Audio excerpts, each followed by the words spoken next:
Hello, welcome to Board Game Madness. I'm Mike Ganade, and we are in our last matchup of the Final Four. So, first of all, these two games are some of the best games in my collection. They're in the top four. We have the number 6 seed, Quacks of Quendlinburg, versus the number 18th seed, Clank Catacombs. Now, what's interesting about this matchup is we have two deck/engine building, bag building type games, but we have one that's more push your luck and one that's a little more adds movement and a dungeon around it.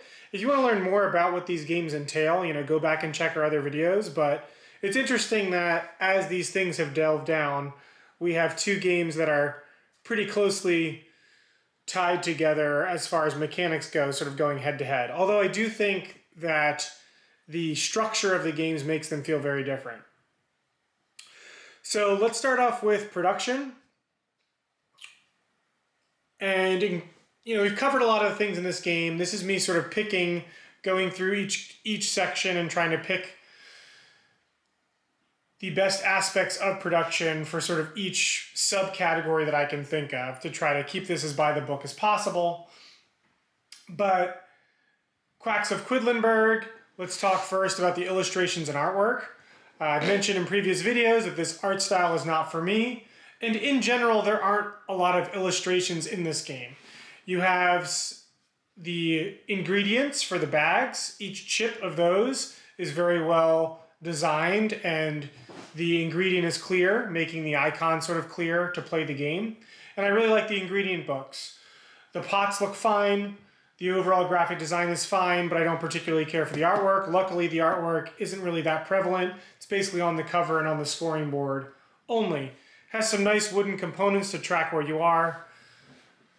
And there's a few cards that mix things up every round, but those cards generally have the same fortune teller sort of artwork. Clank Catacombs has a ton more cards, a lot more illustrations. I like this cartoon art style. I think it fits the game and is very fun. And like Quacks of Quendlinburg, it has some great iconography that I find very easy to follow as well. I mean, obviously both of these games are in my top four.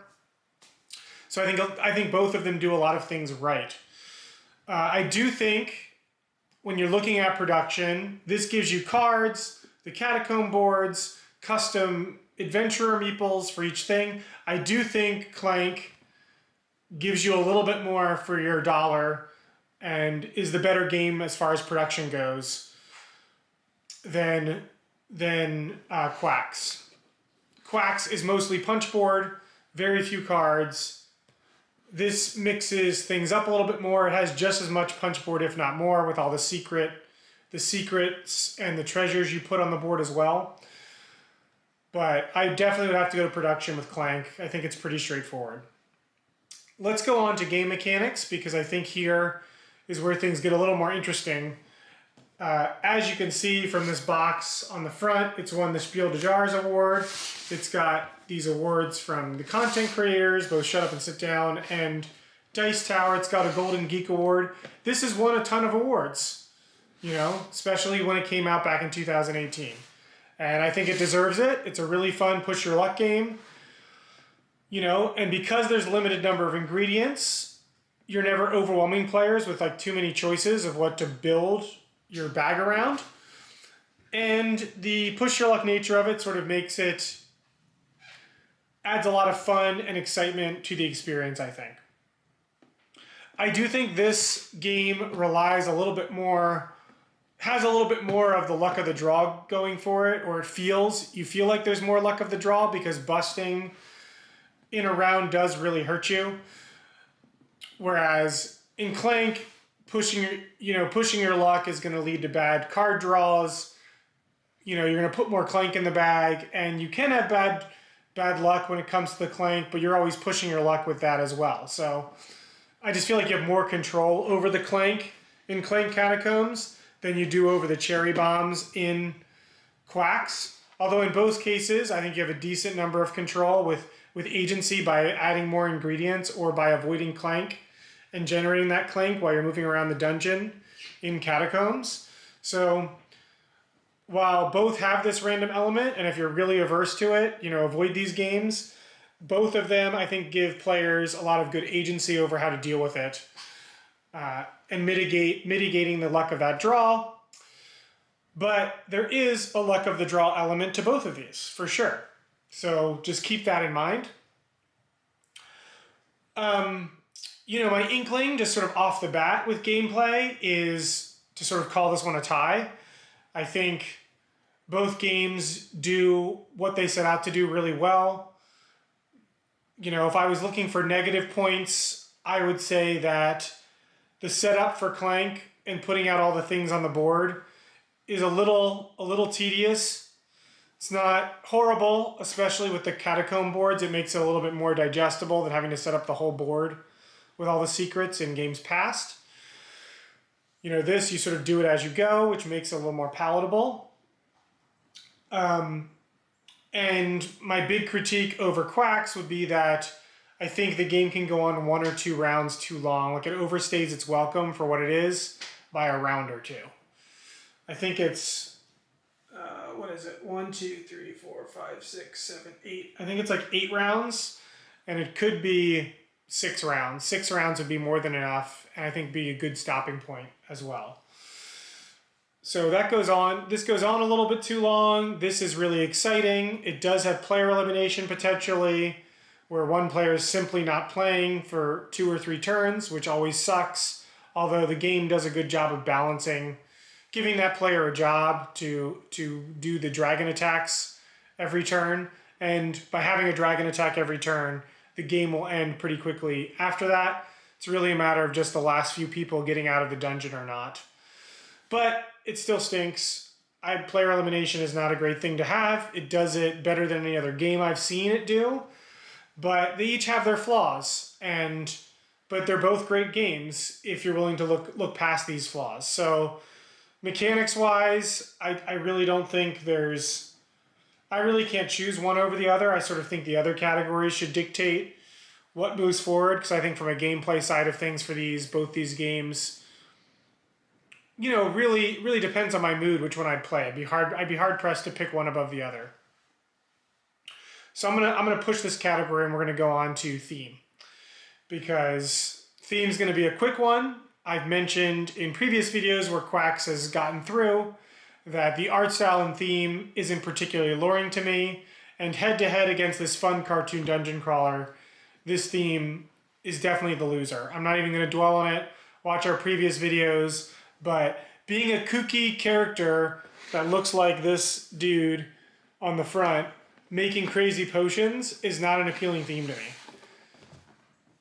Saturday morning cartoon style, fun, run and gun dungeon crawler, that's fun. And that's the theme I'd rather play, for sure. Furthermore, and while I do think both games integrate their themes and mechanics pretty well for what you're doing, I can't deny my sort of overall impression, like the lasting subjective opinion of just which theme's stronger for me. And I'm going to go with Clank. Okay, that brings us to replayability. And I've mentioned before, Quack's major replayability is that you can take these ingredients that they have, these different ingredients, and you can play with different effects for each token that you're drawing from your bag. And you can mix that up and change it. And it adds a lot of variability to how you build your bag, since the same ingredients are doing completely different things on subsequent playthroughs. Clank, the replayability is in those tiles and building a unique dungeon every time for you to master. Clank has always been about maneuvering your way through a maze in a dungeon to get the most valuable treasure and loot that you can, and getting out, before you die, effectively. And by randomizing the tiles that you draw on the catacomb tiles and making a unique map every time, Clank, which was already a great game that I played a ton, Catacombs has created like almost infinite replayability in this box. It's such a huge, massive replayability boost that I don't see how I can give this Euro game, which adds some variance effectively to it, a win over a completely variable board that drastically changes the way you play the game each time.